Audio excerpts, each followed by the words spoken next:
बहुत समय पहले एक गांव में यानाम नामक एक बालिका रहती थी। पिछली बार की तरह इस बार भी गांव में भयंकर महामारी फैली। पिछली महामारी में यानाम के परिवार से उसकी माँ, दीदी, भाई की जान गई थी। उससे पहले की महामारी में उसके दादा दादी, चाचा चाची और उसके बच्चों को खा गई। अब केवल परिवार में यानाम और उसके पिता ही बचे थे। किंतु इस महामारी ने पिताजी को भी नहीं बख्शा। पिता की मृत्यु से इस नन्ही सी जान को बहुत आघात पहुंचा। यानाम अपने पिता से बहुत प्रेम करती थी। वह तो पिता की लाडली राजकुमारी थी। पिता भी उस पर जान छिड़कते थे। पिता की असामयिक बिच्छों से यानाम को गहरा मानसिक आघात पहुंचा।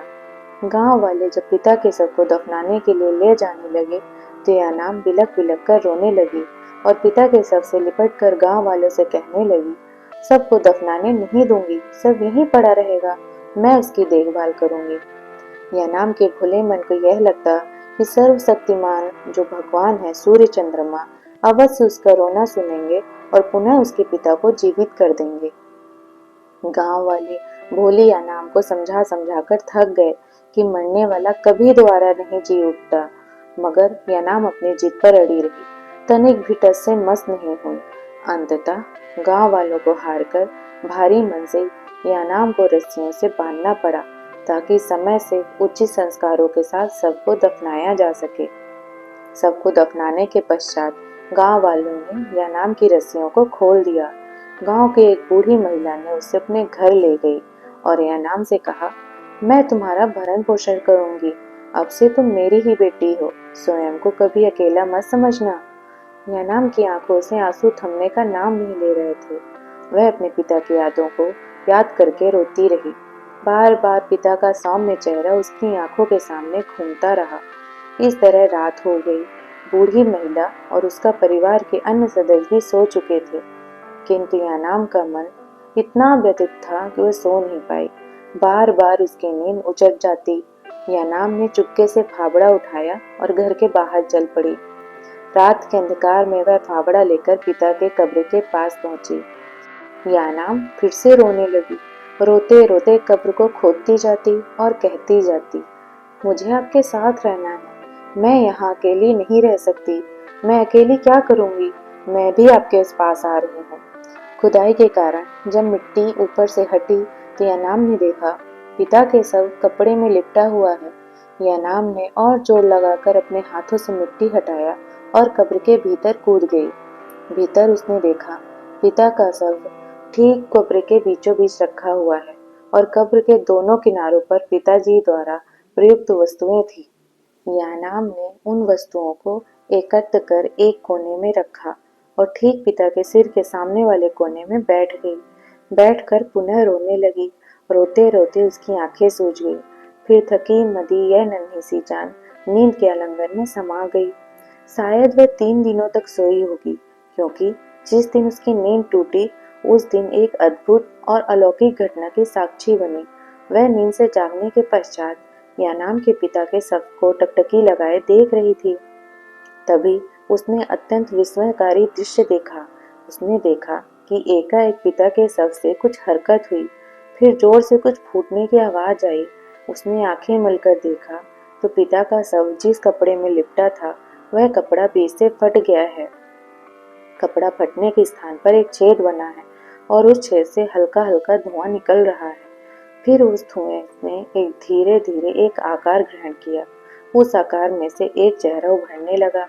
यानाम ने चकित होकर आंखें फाड़ कर देखा। यह चेहरा किसी अन्य का नहीं, बल्कि यह तो मेरे पिता का है। यानाम खुशी से उछल पड़ी।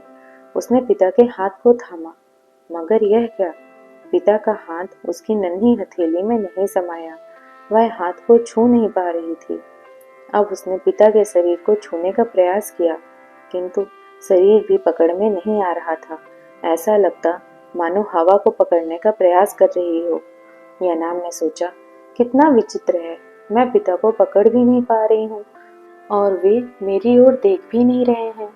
यानाम ने देखा पिताजी अपने ही शव के ऊपर बैठे हुए हैं। उन्होंने जोर से जम्हाई ली और हाथ को सिर पर रखकर विचारमग्न अवस्था में बैठे रहे। यानाम उनके सामने खड़ी हो गई, परंतु उन्होंने यानाम को देखा तक नहीं।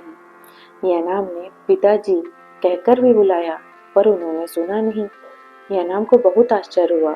वह तो पिताजी की कलेजे का टुकड़ा है, मगर ऐसी क्या भूल हो गई उससे कि पिता उसकी अनदेखी कर रहे हैं। अब यानाम रोने लगी। यानाम ने सोचा पिताजी उसका रोना सुन उसे मनाएंगे, किंतु ठीक उसके विपरीत हुआ। पिताजी चुपचाप उठकर कब्र से बाहर चले गए। यानाम को लगा कुछ दिनों में पिताजी कितने बदल गए हैं। यह सोच में जोर जोर से फूटकर रोने लगी। कुछ समय बाद पिताजी अपने साथ कई सामान लेकर कब्र के भीतर उतरे।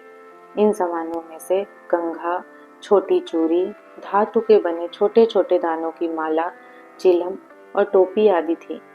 यानाम इन चीजों को भली प्रकार से पहचानती थी। यानाम ने सोचा ये सारी चीजें तो घर पर रखी हुई थी, तो क्या पिताजी घर जाकर इन चीजों को ले आए? इसका मतलब यह पिताजी नहीं तो फिर कौन है? क्या यह उनकी आत्मा है? यानाम ने दादी से सुना था कि जब किसी व्यक्ति की मृत्यु हो जाती है तब 3 दिन पश्चात उसकी आत्मा अपने घर लौटती है और बाकी चीजों को ले जाती है। यानाम को समझ आया, इसलिए पिताजी उसको देख और सुन नहीं पा रहे हैं। यानाम और भी भावुक हो गई। उसने असहाय नेत्रों से पिता की ओर देखा। पिताजी यानाम की उपस्थिति से बिल्कुल अनभिज्ञ थे। वह अपने सबके ऊपर बैठकर केसों को कंघे से संवारते, फिर केसों के गुच्छे को माथे के आगे जूड़े में बनाते, सिर में दुपन धारण कर केस सज्जा को निहारते, फिर बोपा लगाकर नया वस्त्र पहनते। उसके पश्चात निश्चिंत भाव से चिलम पीते। इस दौरान कब्र के कोने में मिट्टी धीरे धीरे फटने लगती है। पिताजी वहां कटोरे में के पानी में अपना चेहरा निहारते हैं, कुदुम को हाथ में फेरते हैं और पहने हुए वस्त्रों पर एक दृष्टि डालते हैं। वो पूरी तरह से संवर कर तैयार हैं। इसके पश्चात वो कब्र के कोने वाली मिट्टी जो फट कर अब गड्ढा बन गई थी उसके भीतर समा गए। परंतु यानाम भी कहाँ हार मानने वाली थी। वह भी पिता के पीछे पीछे उस गड्ढे में कूद गई। खूब अंधेरा गहन अंधकार में यानाम आगे बढ़ती जा रही थी। अंधकार में कालिमा के हाथों को हाथ नहीं सूझ रहा था। केवल पिताजी की चिलम की रोशनी बीच बीच में किसी जुगनू की भांति जल और बुझ रही थी। ऐसा प्रतीत होता मानो वह किसी लंबी और अंधकार भरी सुरंग में किसी दृश्य छवि का पीछा कर रही हो। यानाम निरंतर चली जा रही थी, जरा सा भी कहीं ठहरी नहीं। कारण उसे डर था कि अगर वह रुकी तो पिताजी उससे कोसों दूर निकल जाएंगे और वह पिताजी को कभी नहीं पहुंच पाएगी। मालूम नहीं उसके कोमल पांव उस बीहड़ अंधकार में कितने दिनों तक पिता का पीछा करते रहे। चलते चलते एकाएक एक तेज रोशनी हुई और यानाम की आंखें अपने आप मुंद गईं। जब उसने आंखें खोली तो देखा पिताजी एक लकड़ी के बड़े से गड्ढे के सामने खड़े हैं। पिताजी अपने कदमों को पीछे ले गए और फिर तेजी से दौड़ते हुए एक लंबी छलांग लगाकर लकड़ी के उस गड्ढे को पार किया। यानाम ने भी पिता का अनुसरण किया, मगर लट्ठे से टकराकर धम्म से नीचे गिर गई। यानाम रुआसी हो गई। कहीं पिताजी ओझल हो गए तो वह तेजी से लट्ठे पर चढ़ गई। लट्ठे पर चढ़कर नीचे कूदी और हाथों के धूल को झाड़कर वह खड़ी हो गई। फिर उसने ऐसा दृश्य देखा कि उसका मुंह खुला का खुला ही रह गया। उसे अपनी आंखों में विश्वास नहीं हुआ। एक पूरा गांव बसा है वहां, लोगों की भीड़ उमड़ आई है। कई सारे जाने अनजाने चेहरे। उन चेहरों में यानाम के दादा दादी, चाचा चाची, मामा मामी और माँ भी थी। यानाम को अबोध मन यह जानने के लिए लायक हो उठा था कि यह कौन सा लोक है जहाँ सारे मृतक जी उठे हैं। क्या यह कल्पना है यह सच? इस अलौकिक लोक की कोई वास्तविकता है? यह तो कोई जादुई लोक लगता है। यानाम अपने भाग पर इतराती हुई बोले कि मैं कितनी सौभाग्यशाली हूँ जो इस अद्भुत लोक में प्रवेश कर पाई हूँ। उधर गांव में मेरे जैसे कितने बच्चे हैं जो इस अद्भुत लोक की अपरिचित हैं। यानाम खुशी के मारे अपनी माँ के पास दौड़कर गई, किंतु माँ ने उसे देखा ही नहीं। वहां उपस्थित भीड़ में किसी ने यानाम को नहीं देखा। सारे लोग यानाम की उपस्थिति नितांत अनभिज्ञ थे। स्त्रियां समूह में खड़ी होकर पुनः नृत्य द्वारा पिताजी का स्वागत करने लगी। दादा ने आगे बढ़कर पिताजी को सीने से लगाते हुए कहा, हमें तुम्हारी प्रतीक्षा थी। अब तुम अपने वास्तविक स्थान पर पहुंच चुके हो। आओ घर चलो। यानाम को याद आया कि इसलिए पिताजी अपनी मृत्यु के एक दिन पहले कह रहे थे कि उनको सपनों में दादाजी बार बार आकर उन्हें बुला रहे हैं। दादाजी और अन्य परिजन पिताजी को घर ले आए। यानाम भी पीछे पीछे पहुंच गई। घर में कई बच्चे और पालतू जानवर थे। इन बच्चों में यानाम की दीदी, भाई और चाचा के बच्चे थे। यानाम ने बिल्लियों के बीच उनके कुत्ते को देखा। इन कुत्तों को मृत्यु पर रोते रोते उसकी हिचकी बंध गई थी। दोनों कुत्तों के शव को यानाम ने अपनी नन्ही उंगलियों से मिट्टी खोदकर दफनाया था, पर ये दोनों जीवित हैं इस लोक में। दोनों कुत्ते यानाम को देखकर भौंकने लगे। चाचा ने चूल्हे से लकड़ी उठाई और कुत्तों को बाहर खदेड़ते हुए कहा, लगता है कोई भूत देख लिया है। दादा ने चाचा से कहा, थोड़ा भात और मदिरा लेकर द्वार पर रख आओ, सबको अपना हिस्सा मिलना चाहिए। चढ़ावा देना मत भूलना। इस अमंगलकारी शक्ति घर के भीतर अनाधिकार प्रवेश नहीं कर सकेगी। चाचा ने बरामदे में भात, मांस और मदिरा रखी। यानाम भी बरामदे में निकल आई। वह कई दिनों से भूखी प्यासी थी, अतः भात और मांस को तुरंत निकल गई और मदिरा को एक ही सांस में गटागट पी गई। भूख प्यास के मिटते ही निद्रा की गोद में समा गई। नाम वही बरामदे में सोती रही। प्रत्येक दिन वह सुबह और शाम को भात, मांस और मंदिरा के रूप में उसको चढ़ावा मिल जाता था। घर के बड़े मुंह बंधेरे के खेतों की ओर निकल जाते और सूर्यास्त को ही लौटते। दिन भर बच्चे घर में नाना प्रकार के खेल खेलते और उधम मचाते। यानाम बच्चों के बीच में अदृश्य रूप से सम्मिलित होती। भले ही कोई उसकी उपस्थिति से अनभिज्ञ हो, परंतु वह बराबर खेल में भागीदार रहती। इस प्रकार कई दिन बीत गए। एक शाम अचानक पिताजी ने खेत से लौटकर बिस्तर पकड़ लिया और 2-3 दिनों तक नहीं उठे। स्थिति की गंभीरता को देखकर दादी ने दादा से कहा, पुजारी को बुलाकर उपचार कराना होगा। दादा ने भी देर नहीं की, तुरंत चाचा को भेजकर पुजारी को बुलवा लिया। पुजारी ने पिता के शरीर को छुआ और कहा, यह रोग तो गंभीर है। रोग के परीक्षण के लिए पुजारी ने अंडे और मुर्गी के चूजे मंगवाए। सबसे पहले पुजारी ने एक अंडे में बांस की हथेली के आकार की टोकरी में रखा और उस टोकरी में बंधी बांस की पतली रस्सी को हाथ में पकड़कर मंत्र जाप करने लगे। कुछ समय पश्चात अंडे वाली टोकरी थर-थर हिलने लगी। पुजारी ने उछलकर कहा, हाँ, रोग का कारण पता लग गया है।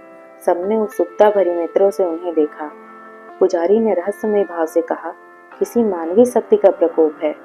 इस प्रकोप को जानने के लिए चूजे के कलेजे का परीक्षण करना होगा, जिससे पता चलेगा यह मनुष्य कौन है।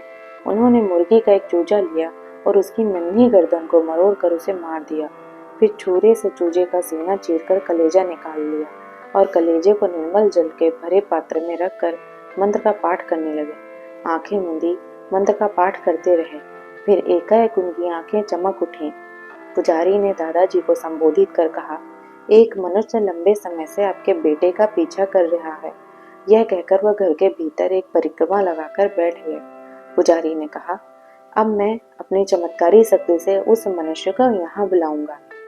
फिर कुछ मंत्र बोलकर द्वार पर की ओर फूंका। यानाम सम्मोहित होकर स्वयं ही उनके पास आकर खड़ी हो गई। पुजारी ने यानाम से उसकी पहचान पूछी। पहचान जानने के पश्चात वो यानाम से बोले, बेटी, तुम अपने वास्तविक घर यानी पृथ्वी लोक पर चली जाओ। ये अब प्रेत आत्माओं का लोक है। तुमने इस लोक में अनधिकार प्रवेश किया है, तुम्हें लौटना होगा। यह कह पुजारी दादा को बताने लगे कि यानाम नामक तुम्हारी पोती अपने पिता का पीछा करती करती इस लोक तक पहुंच गई है। यह सुन परिवार वाले दहाड़ मारकर रोने लगे। यानाम की माँ ने पुजारी से रोते हुए विनती की कि एक बार वह यानाम को देखना चाहती हैं। कृपया अपने दिव्य शक्ति से यह यानाम का दर्शन करा दें। रुणावस्था में पड़े यानाम के पिता ने कहते हुए पुजारी से याचना की कि एक बार मुझे मेरी फूल सी बेटी को दर्शन करा दीजिए। क्या यह संभव नहीं है कि यानाम हमारे साथ इस लोक में सदा के लिए रह जाए? आप तो सर्वशक्तिशाली हैं। पुजारी ने तटस्थ भाव से उत्तर दिया, सारी शक्ति की एक सीमा होती है। जो शक्ति किसी सीमा में नहीं बनती वह तो विनाशकारी शक्ति ही हो सकती है। मैं लाचार हूँ। मैं प्रकृति के नियम से बंधा हूँ और प्रकृति के नियम से आप सभी भली भांति परिचित हैं। पिछले मृतक की आत्मा ही इस लोक में प्रवेश पा सकती है, कोई जीवित मनुष्य नहीं।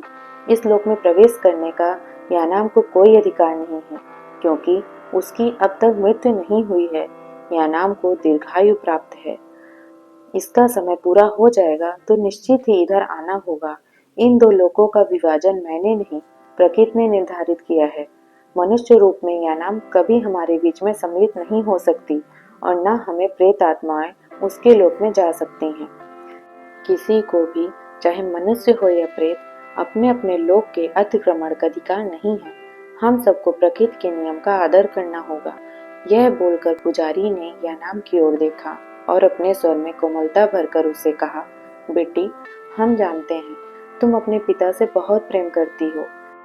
पिता के प्रति तुम्हारा यह प्रेम देखकर मैं अभिभूत हूँ।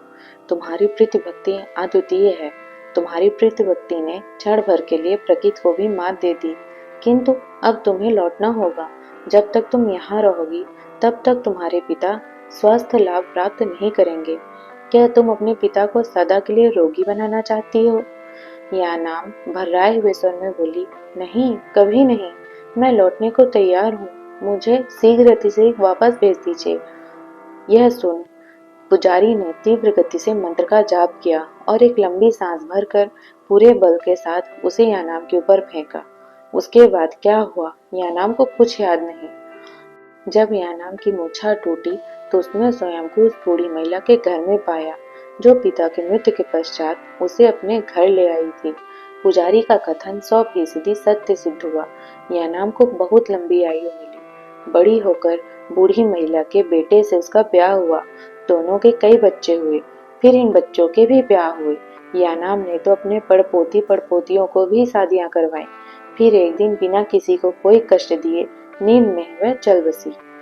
उधर प्रेत लोक में यानाम का हर्षोल्लास के बीच बड़े धूमधाम से स्वागत किया गया और अंततः अपने परिजनों की प्रेत आत्माओं से उसका पुनः मिलन हुआ। तो दोस्तों, कैसी लगी आपको ये कहानी? ये कहानी एक लोक कथा है अरुणाचल प्रदेश की। दोस्तों, अगर आपको मेरी कहानी अच्छी लगी तो प्लीज मेरे YouTube चैनल को सब्सक्राइब करिएगा और फॉलो करिएगा फेसबुक पेज को। धन्यवाद।